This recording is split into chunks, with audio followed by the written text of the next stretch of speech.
Coelogyne Cristata Unchained Melody.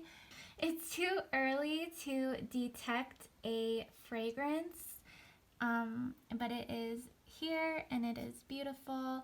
The petals aren't as curly as some of the flowers I've seen online from this hybrid, so maybe it's not Unchained Melody at all, but I still think it's really, really gorgeous. My other Coelogyne that bloomed last year that I'm not expecting to bloom this year because of the stunted pseudobulbs, as I said in my last video, had curly petals, so if I can get that one back on track to bloom and be healthy, I'll be able to enjoy those next year.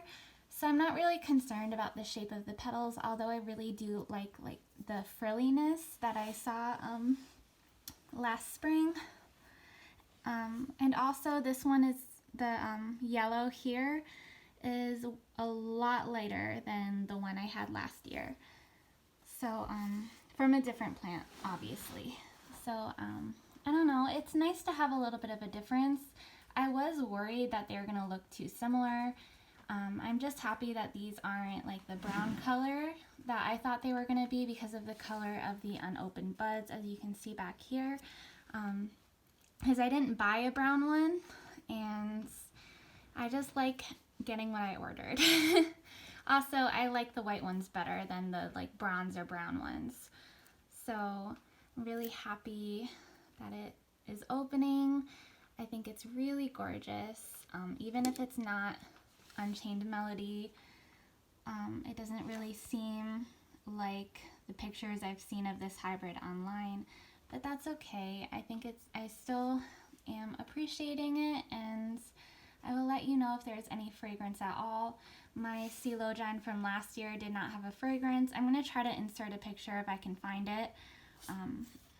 But I don't really think these are very fragrant. I keep hearing that they're fragrant, but like, I don't know, no one I've talked to can detect a fragrance, and I haven't smelled it either. But maybe I'm just not lucky. I don't know. Well, here it is. It's so pretty. I said I would do an update if it bloomed and if it opened and if it was as I expected it to be. And here's the update. Like, it's very pretty. White with, oh, it's blurry. White with lemony yellow in the center. So it doesn't have like that egg yolk look that people like to say these flowers have. I don't know, but